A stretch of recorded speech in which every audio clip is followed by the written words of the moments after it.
L'hebdo politique. Bonsoir à tous et bienvenue dans ce nouveau numéro de l'hebdo politique. On fait le tour de l'actu locale et nationale avec un invité pendant 30 minutes comme tous les dimanches, en partenariat bien sûr avec BPM, la radio du Montois. Et ce soir, je reçois Martin Lévrier, sénateur des Yvelines.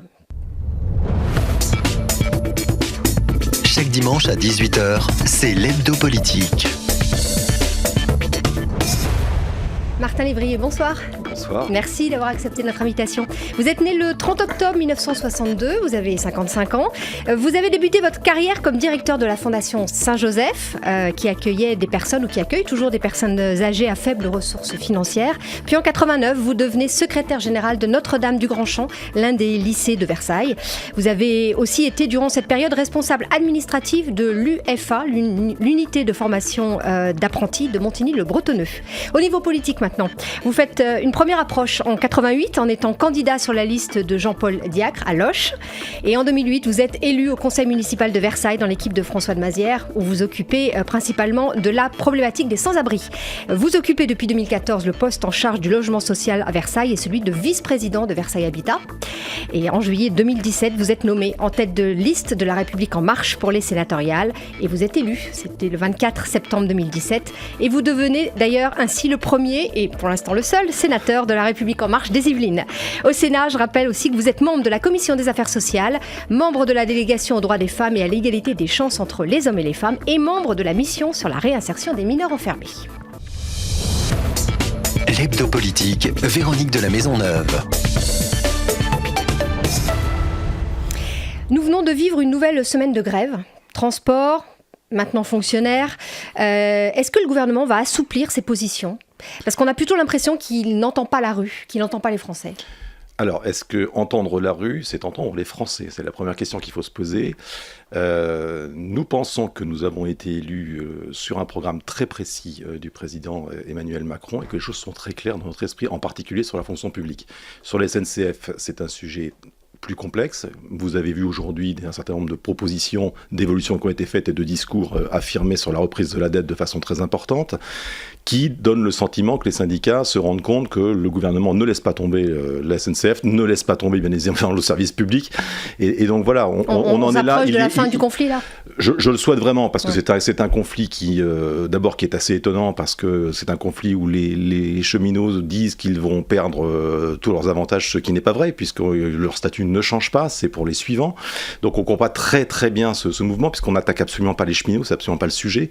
C'est vraiment sauver... Ils disent qu'ils ont été stigmatisés, montrés du doigt par rapport à d'autres... Ils auraient été montrés du doigt si on avait changé leur statut. Si on ne change pas leur statut, c'est qu'on le reconnaît, qu'on considère bien que ce statut tel qu'il a été fait à une époque et pour une époque correspondait aux besoins. L'évolution avec la privatisation, la libéralisation des chemins de fer impose des véritables changements, impose une nouvelle structure, voilà. Mais c'est absolument pas les cheminots qui étaient en cause. Alors, parmi les colères, on continue, aussi celle des retraités. Alors, je parle de celle-ci parce que vous êtes exprimé sur ce sujet. Souvent, oui. Lorsque le Sénat discutait de la proposition de loi sur la revalorisation des retraites agricoles. Et qu'est-ce que vous répondez à ceux qui disent que le président Macron étrangle encore un peu plus ceux qui déjà touchent peu ? Alors, je réponds que c'est exactement le contraire. Si on parle des retraités, par exemple, et on viendra, si vous voulez, à la retraite agricole ensuite, si on parle des retraités de la CSG couplée à la taxe d'habitation, dans 3 ans, ne concernera que des personnes dont la retraite, si le foyer fiscal est d'une personne, après les calculs sont différents bien évidemment, des personnes qui touchent plus de 2 500 € par mois. C'est donc un effort qu'on leur demande effectivement pour aider, pour revaloriser le travail des actifs.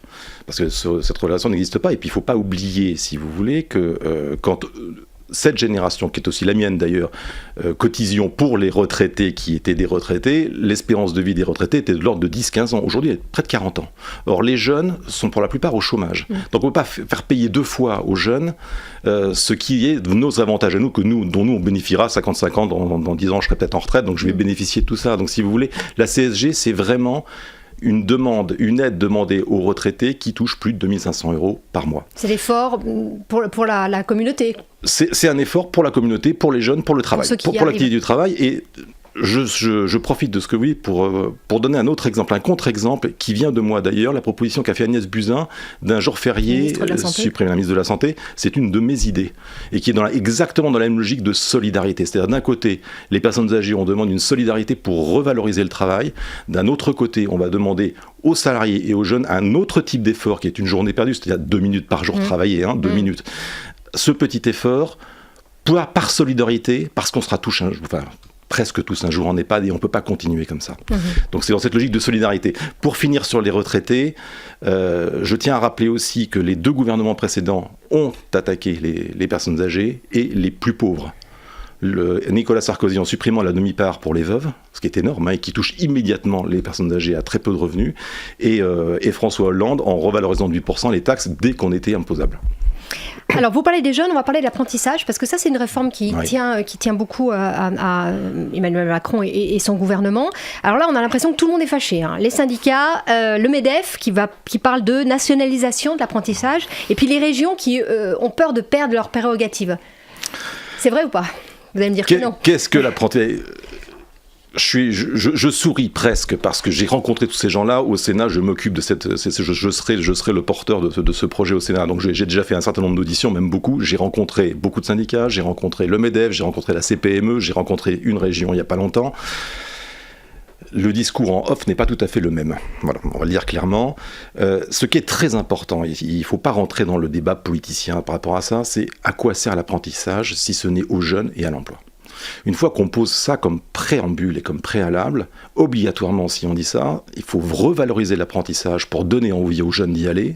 Parce qu'ils n'ont pas envie, soyons clairs maintenant. On ne peut pas avoir envie d'aller en apprentissage parce que l'image est épouvantable, parce que l'éducation nationale, par son système, en donne une image épouvantable. Quand vous êtes en fin de 3e, l'orientation, c'est redoublement ou apprentissage. Donc comment voulez-vous qu'on ait envie d'aller en apprentissage quand on le compare à un redoublement ? Alors que l'apprentissage, c'est une voie royale que je connais bien, puisque vous en avez parlé, le centre de formation que j'avais l'honneur de gérer, s'occuper de niveau 4 et niveau 5, c'est-à-dire CAP et Bac Pro, de jeunes en échec scolaire, de jeunes qui avaient quitté leur scolarité, qui vivaient un peu à la rue, etc., qu'on a su reprendre. 80% arrivent au bac. 80% et quasiment 100% sont employés derrière. Donc voilà ce qu'est exactement l'apprentissage, une vraie voie de la réussite. Pour que ce soit une voie de la réussite, il faut que les parents y croient, il faut que l'éducation nationale la revalorise, il faut que tout le monde se remette dans la valorisation, et il faut que les entreprises soient moteurs, parce que ce sont elles, jusqu'à preuve de contraire, qui créent l'emploi. Il n'y avait pas tout ça, il n'y avait pas cette... Il n'y avait absolument pas ça. Si vous voulez, il y avait plusieurs mécanismes qui ne fonctionnaient pas. Le premier qui ne fonctionnait pas, selon moi, c'était le mode de financement. Le mode de financement, alors il fonctionnait assez bien pour les niveaux supérieurs, c'est-à-dire niveau post-bac, BTS ça marchait plutôt bien, et alors master marchait très, licence et master ça marchait très bien. Ce qui posait problème dans le financement, c'est que le financement de l'apprentissage, il y avait 2 cliquets. Le premier, c'était la taxe d'apprentissage, qui est un impôt payé normalement par l'entreprise, et le deuxième cliquet, qui est la subvention de la région, subvention dite d'équilibre. La taxe d'apprentissage est assise sur la masse salariale, et beaucoup de petites entreprises en sont exonérées. Quand vous voulez faire des CAP ou des bacs pro, en général, c'est un public qui est un peu perdu, qu'il faut réinsérer d'abord. Donc on a tendance à les placer dans des petites structures qui ne payent pas la taxe d'apprentissage. Et donc, vous, centre de formation, vous n'avez plus de rémunération. Donc vous ne pouvez pas payer vos salariés, vous ne pouvez pas payer vos formateurs, parce que l'entreprise n'a pas à payer la formation. Donc c'était complètement aberrant. Donc il fallait changer complètement de système, le rendre clair, c'est-à-dire qu'à prestation X, facturation. Donc c'est le premier point. Le deuxième point, c'est qu'un certain nombre de formations n'avaient plus de réalité économique. Et quand la région se devait, elle, d'être ce vecteur parce qu'elle connaît bien son territoire, et c'est vrai, de choisir quel type de formation on pouvait ouvrir en lien avec l'éducation nationale, on oubliait les entreprises. L'entreprise, c'est le moteur, c'est la branche qui doit dire demain, dans la région Île-de-France, il y aura plus d'emplois du côté du Muro sur l'aéronautique, donc on va ouvrir des BTS de ceci, on va ouvrir des CAP de cela. La région, elle peut le penser, mais elle n'a pas tout à fait la main. Et je donne un exemple à ce sujet-là, c'est que nous, on a voulu ouvrir une licence RH. On a demandé l'autorisation à la région d'avoir cette licence RH, c'était il y a 7 ou 8 ans. Ça nous a été refusé en apprentissage pour 2 raisons. La première, c'est qu'il n'y avait pas d'emploi. Et la deuxième, c'est qu'il y avait déjà une formation à peu près identique, pas loin. C'est à 40 km en fait. On l'a ouvert en contrat de professionnalisation, puisque là, on n'avait pas besoin de leur accord. Ouais. 60 jeunes immédiatement, 100% embauchés, 100% de réussite. Alors voilà, vous voyez la distorsion qu'il peut y avoir entre des organismes politiques qui ont leur rôle et la réalité du terrain. Oui, voilà. En revanche, les régions vont avoir un rôle très important. C'est tout le rôle justement de l'orientation, toute la participation à l'orientation, parce qu'elles connaissent elles aussi le terrain, qu'elles sont le lien aussi avec des entreprises. C'est elles qui vont faire le lien avec l'éducation nationale, avec les familles, avec les jeunes. C'est essentiel, c'est presque l'élément le plus essentiel de la réforme, donc leur rôle est essentiel. Ils ne perdent pas de prérogatives comme... Ils ont d'autres prérogatives. Voilà. Bien sûr, ils perdent le financement. Un exemple, la région Île-de-France disait on n'aura plus qu'au niveau national 250 millions de l'État, alors qu'avant, par le biais de la taxe d'apprentissage qui arrivait chez eux, nous avions 1,9 milliard €. Sauf qu'on ne peut pas comparer ces choses-là, parce que ce 1,9 milliard, c'était pour le fonctionnement des centres d'apprentissage. Les 250 millions donnés par l'État, c'est pour l'investissement. Et pour mémoire, la région Île-de-France ne donnait pas d'argent pour l'investissement. Donc elles ont un nouveau rôle. Ce qui ne met pas en cause ce qu'elles faisaient avant. Elles faisaient au mieux possible, mais elles n'étaient pas, je pense, le bon système. Alors l'actualité de la semaine également pour les jeunes, mais ceux qui viennent d'avoir le bac, c'est le fameux système d'orientation, Parcoursup. Oui. Alors, ça s'est un peu grippé, enfin, en tout cas c'est ce qu'on a entendu. Alors est-ce qu'on a entendu que les étudiants mécontents et qu'en fait il y en a quand même une grosse partie, est-ce que ça a bien fonctionné ou est-ce que il faut peut-être attendre que ça se mette en place? Vous savez, quand en décembre on a lancé ce projet, cette loi d'ailleurs, on nous a dit que ça ne marcherait pas. On nous a dit ensuite les profs n'y participeront pas. On nous a dit les universités ne liront pas les CV, etc. Ça a été dit tous les jours. Ça s'est révélé complètement faux. On a dit qu'il y aurait des bugs. Le jour où on a ouvert, il n'y a pas eu de bug. Avant 18h, il y en avait, ce qui est normal qu'on n'ouvrait qu'à 18h. Il n'y a pas eu de bug, il n'y a pas eu de problème technique. Derrière, aujourd'hui, il y a plus de la moitié, on n'est pas loin de 60% aujourd'hui, de jeunes qui ont plusieurs choix même, et pas un choix. Et comme c'est un système complètement dynamique, dès qu'un jeune valide son choix, il libère tous les autres choix qu'il n'a pas pris. Donc au fur et à mesure, la machine tourne et on va arriver à ceux qui étaient parfaitement prévus. Alors il est vrai que pour les 300 et quelques mille aujourd'hui qui sont encore en attente, c'est pas évident, mais je rappelle quand même que l'ancien système APB, le troisième et dernier choix, c'était fin juillet. Donc on en est là. Et puis quelque part, quand on va passer son bac, il y a toujours cette angoisse de l'attente du bac. Et donc tout ça est très normal, il n'y a aucune surprise. Et c'est plutôt, je pense, un très bon système monté excessivement vite dans une grande difficulté qui donne des résultats remarquables parce que très humains. C'est-à-dire que les universités s'y sont mis, les profs ont joué le jeu. Dans la préparation du dossier, 2 profs principaux par classe au lieu d'un qui ont vraiment joué le jeu aussi. Donc c'est un vrai succès, en tout cas humain. Comment ils sont choisis? Parce que ça, c'est aussi un des points les fameux. Parce qu'il y en a certains qui disent, ceux qui ont des facilités, ils vont être choisis plutôt par là. Enfin, voilà, qu'il va y avoir une disproportion par rapport à... Écoutez, moi j'ai rencontré des jeunes. J'ai rencontré des jeunes il n'y a pas longtemps, et dont un en particulier qui était très étonné d'être pris dans un BTS, alors que ses copains qui avaient des meilleures notes et un meilleur dossier que lui n'étaient pas pris. Simplement, son CV visiblement était meilleur. Sa lettre de motivation était plus intéressante et a plus retenu l'attention des enseignants derrière. Là, c'est plus un algorithme, c'est les enseignants qui vont choisir les jeunes en fonction de ce qu'ils écrivent, des notes qu'ils ont, etc. Donc non, il y a vraiment une partie humaine énorme dans ce système. Alors, je reste sur les jeunes, mais cette fois-ci encore un peu plus haut, c'est l'actu en ce moment. Les facultés bloquées et les affrontements qui ont lieu. Je vous cite, drôle de paradoxe que de demander des moyens pour mieux les détruire. Vous lisez mes tweets. C'est ça la vision que vous avez un petit groupe qui en fait n'est pas représentatif non plus de... Je comprends toujours que la jeunesse veuille manifester. Je comprends toujours qu'elle puisse être mécontente. Je comprends toujours qu'elle puisse s'inquiéter. Je ne comprends pas les dégradations. J'ai été moi-même un étudiant un peu rebelle, j'ai manifesté, ça vous le savez pas, mais enfin j'ai fait 3 semaines de grève parce que j'ai été élu comme contre l'UNEF à l'époque en tant qu'indépendant, et bon bref, mais on n'a rien dégradé du tout. On a fait 3 semaines de grève, bon très bien pour des raisons XY qui sont maintenant si lointaines qu'on n'en parle plus, mais c'est la logique de dégradation, si vous voulez, que je ne comprends pas. C'est les jeunes qui manifestaient, demandaient la non-sélection. Ça pose déjà un problème. Et puis après, on ne sait plus très bien quoi.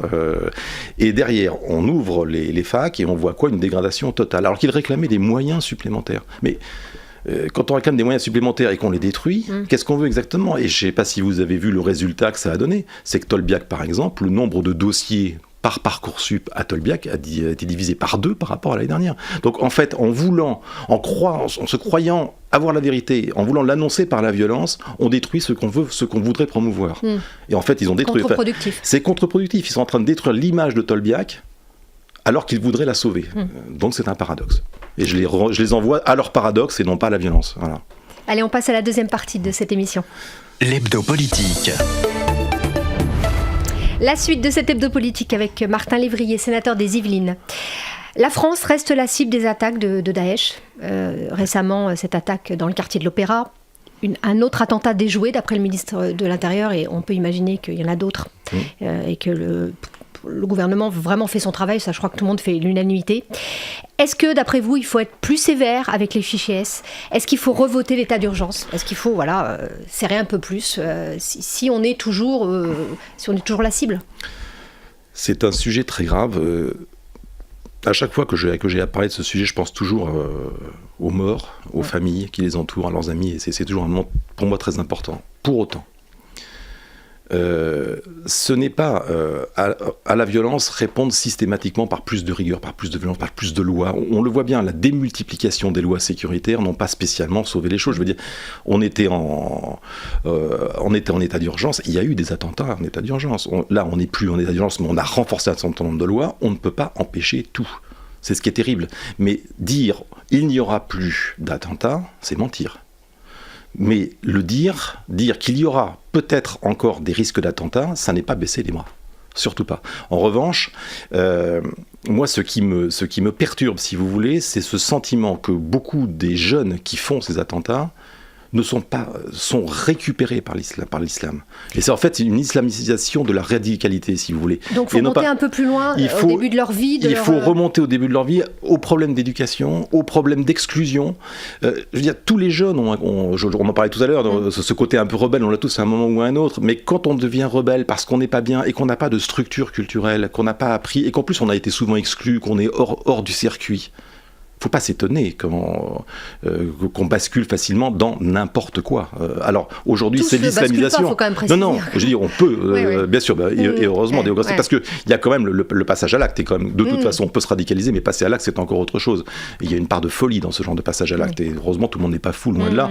Mais les jeunes peuvent déraper. Et donc, il faut vraiment avoir un travail de très long terme. Moi, je crois au travail de très long terme. Alors, c'est sûr que pour un homme politique, parler de long terme, ça donne pas de voix, parce que moi, je crois à un travail sur l'éducation. C'est ce que fait Blanquer avec les classes à 12 élèves, c'est ce qui se passe dans l'éducation, etc., qui va prendre beaucoup de temps. Mais si on ne le fait pas, ça sera pire.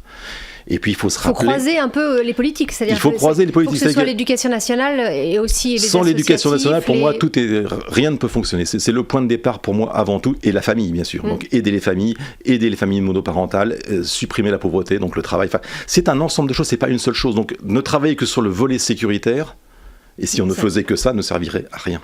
Alors on y travaille sur le volet sécuritaire, je ne reviens pas, vous l'avez dit, on dit que l'État fait bien son travail, les policiers font un travail merveilleux, ils ne sont pas assez nombreux, on va en recruter, donc voilà, oui, c'est très important, mais non, moi je crains que malheureusement les difficultés soient encore devant nous, bien sûr.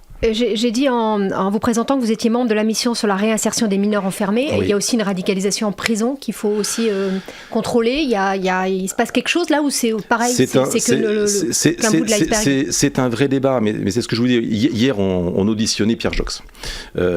Pierre Jox, qui était un humanisme absolument extraordinaire, qui est maintenant devenu, si vous voulez, qui a un certain âge, mais qui reste avocat, et qui est avocat commis d'office pour les jeunes, justement mineurs, quand ils se font arrêter à Bobigny, etc. Il nous a raconté des anecdotes extraordinaires. Et il nous disait très clairement, ces jeunes, quand ils sont arrêtés, souvent, je vous jure sur la Mecque, monsieur... Et comme lui a une culture extraordinaire en particulier, parce qu'il a vécu en Algérie, etc., leur parle de ce qu'est vraiment le Coran. Et au bout de 10 minutes, il s'excuse presque de rien savoir. Donc vous voyez, c'est là, quand je parle d'islamisation de la radicalité, c'est ça. C'est-à-dire que, en fait, ces jeunes qui sont perdus, l'islam en profite, mais comme ça pourrait être une secte. Aujourd'hui, c'est l'islam. Donc il ne faut pas laisser faire, parce que cet islam radical, je dis bien, attention, ne me faites pas... là, j'ai trop de respect pour toutes les religions, voilà. Mais cette radicalisation... Elle se porte sur l'islam actuellement, comme à l'époque de la bande à Balère, c'est l'extrême gauche. Voilà. Donc il faut se battre contre ça par tous les moyens et recréer la culture. Moi, j'y crois vraiment. Et je pense qu'en prison, on se trompe. Mais je pense surtout qu'un mineur n'a pas grand-chose à faire en prison, dans 80% des cas, 90% des cas. Le sujet n'est pas là. Un mineur, c'est quelqu'un qui n'est pas mûr, qui n'a pas une maturité, donc qui est fragile, donc il va poser des actes, et là, il l'est encore plus en prison. Donc il va poser un acte, donc il ne mesure pas la portée, il faut le rééduquer, il faut l'aider à la rééducation. C'est l'ordonnance de 45 qui met le jeune en avant, et l'éducation du jeune, même s'il fait des bêtises. aussi grosse soit-elle. Vaste sujet. Voilà, vaste programme. sujet. Ouais. Alors le Sénat, on va parler de choses un peu plus larges. Le Sénat, c'est un peu différent de l'Assemblée nationale par rapport à En Marche. Le président est resté LR. Les marcheurs sont pas très nombreux. Vous n'êtes pas très nombreux. 21. Est-ce que c'est un frein pour l'adoption des réformes du gouvernement ? Qu'une des deux chambres soit pas autant derrière le gouvernement ? On pourrait dire c'est un frein si on était dans une logique, les assemblées sont des godillots du gouvernement. L'Assemblée nationale comme le Sénat ont un rôle aussi de contrôle du gouvernement, de pouvoir faire des lois. Donc il n'y a rien de choquant à ce qu'on puisse être en désaccord, proposer des choses différentes et proposer encore d'autres choses. De fait, le Sénat est majoritairement républicain, les républicains, nous on n'est que 21, donc on est une grande minorité, vous l'avez vu pour la retraite agricole, puisque j'étais le seul seul, et je l'assume parfaitement d'ailleurs, à dire des vérités, à ne pas faire de la démagogie d'ailleurs ce sujet-là. Mais c'est une force pour nous. C'est une force pourquoi ? Parce que ça nous oblige à travailler beaucoup plus quand on n'est que 21 contre souvent tous. Là, au moins, on fait l'unanimité des communistes jusqu'aux républicains contre nous. C'est assez amusant. Ça, de temps en temps, c'est assez clair. Donc, quand on fait ce genre de choses, on doit travailler beaucoup plus, se spécialiser beaucoup plus. Alors, le problème, c'est un peu ça. C'est que comme on n'est que 21... on ne peut pas balayer tous les sujets. Moi, je prends mes compétences sur tout ce qui va être affaires sociales. J'avoue beaucoup moins regarder de près les lois qui vont être les lois militaires, par exemple, je pense à elles, ou la commission des lois, où je suis moins compétent, malheureusement, parce que je ne peux pas tout faire. Mais notre force, c'est d'être justement présent en soutien du gouvernement, mais aussi en aiguillant du gouvernement. Parce qu'on écoute... Alors, la différence aussi au Sénat par rapport à l'Assemblée nationale, c'est qu'il y a d'abord une grande bienveillance entre sénateurs. Il y a rarement des conflits, il y a beaucoup d'écoute. En commission des affaires sociales, on est une 50aine, il y a une écoute absolument extraordinaire. Donc un véritable débat démocratique, de désaccord, mais très intéressant, très positif, qui nous fait changer parfois les uns les autres. Donc c'est très important, c'est moins qu'à l'Assemblée nationale. Pourquoi ? Parce que nous, on n'est pas dans l'urgence, on est en arrière, on n'est pas élu par les mêmes personnes, et ça je crois que c'est essentiel. Donc on a ce regard plus distancié, plus prudent, qui nous permet de trouver des consensus parfois plus intéressants.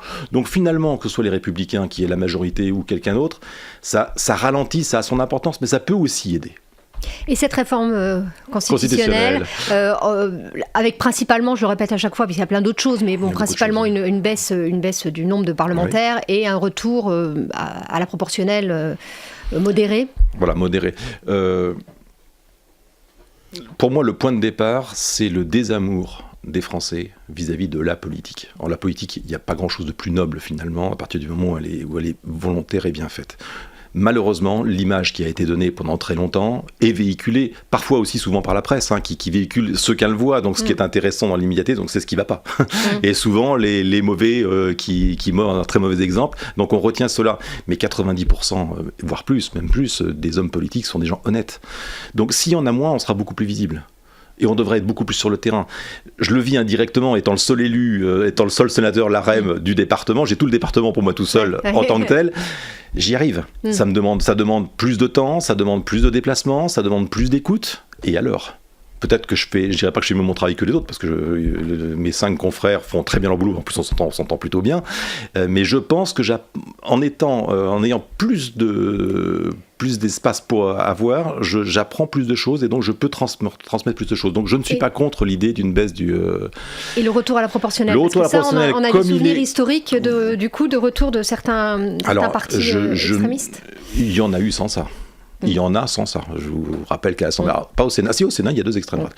À l'Assemblée nationale, il y a l'extrême gauche et l'extrême droite. Ils y sont. Et alors qu'il n'y a pas la proportionnelle. Ce qui est dangereux dans la proportionnelle, c'est ce sont les minorités qui font du chantage sur la majorité pour que la majorité puisse exister. C'est-à-dire qu'il n'y ait plus que des majorités relatives. S'il y a une majorité relative, effectivement, c'est le plus petit parti, des alliances tordues on voit ce qui se passe en Italie. Voilà, exactement. Par exemple, c'est pas le cas de ce qu'on propose. 15%, ça va être complètement à la marge. Ça permet effectivement d'autoriser certains partis qui n'y étaient jamais existés, qui sont cette fois-ci, mais qui ne seront peut-être pas la prochaine fois, d'exister malgré tout, parce que les Français ont voté pour eux. Un dernier mot, parce qu'il nous reste peu de temps. On sait que La République En Marche est en train de placer ses pions pour les prochaines municipales. Ça commence à prendre la tête d'un parti quand même. Il disait non, on n'est pas un parti. Et puis voilà, ça commence à se former un petit peu, notamment dans les grandes villes. Si vous savez bien, Paris, Marseille, vous avez... Voilà, vous êtes élu de Versailles, vous y pensez ou pas à une possibilité de vous lancer dans les municipales ou de soutenir quelqu'un qui pourrait avoir... soyons plus clairs, il faut un candidat En Marche aux prochaines municipales de Versailles ? Pas obligatoirement. Alors à Versailles, personnellement aujourd'hui, mais on verra ce qui va être dit au niveau national, d'abord au niveau départemental puis au niveau national, mais à Versailles, la chance que nous avons, c'est d'avoir un maire qui est ouvert à peu près toutes les sensibilités, que je qualifierais de modérées, c'est-à-dire pas d'extrême droite, pas d'extrême gauche, mais quand je suis parti avec lui en 2008, j'étais modem. J'avais un de mes collègues qui est devenu un ami qui était socialiste, sur la même liste, et on a fait une liste pour Versailles. L'avantage des municipales, c'est qu'on travaille uniquement sur la cité et la ville, donc les accords sont faciles à trouver, sont hors politique dans 99% des cas. Alors, il y a parfois des petites tensions politiques qui arrivent quand il y a des élections nationales, en règle générale d'ailleurs, mais on peut parfaitement travailler en grande intelligence à partir du moment où on est face à des gens modérés sur un projet commun. À Versailles, François de Mazières a montré en 2 mandats sa capacité à fédérer les gens pour des projets pour sa ville. J'ai dit clairement que s'il me proposait d'être sur son équipe le prochain coup, j'irais avec le plus grand des plaisirs. Mais je m'afficherai la REM sans aucune gêne, sans aucun problème. Et j'espère bien que François de Mazières acceptera d'être soutenu par la REM si on va dans ce sens-là. Et si lui, il va aussi. Si lui, il va aussi. Et je donne cet exemple, ça pourrait être dans plein de villes. Il peut y avoir des maires aujourd'hui républicains, socialistes, qui disent, voilà, on fait des listes entre guillemets d'union, on demande l'aide de la REM, pas obligatoirement l'estampille, je suis la REM. Et je ne crois pas, dans les plus petites villes, personnellement, je ne crois pas aux élections politiques. Je crois que dans les villes de moins de 10 000 habitants, ce sont les gens pour qui on vote. Donc le parti politique n'a pas grande importance et il faut que nous, on soit très vigilants là-dessus, à bien aider les personnes qui le méritent et qui vont faire grandir les villes. Merci beaucoup Martin Lévrier d'avoir été notre invité ce soir. C'est la fin de cet hebdo politique. Vous pouvez retrouver l'émission en podcast audio et vidéo sur notre site internet. Bonne semaine à tous. À dimanche prochain. Chaque dimanche à 18h, c'est l'hebdo politique.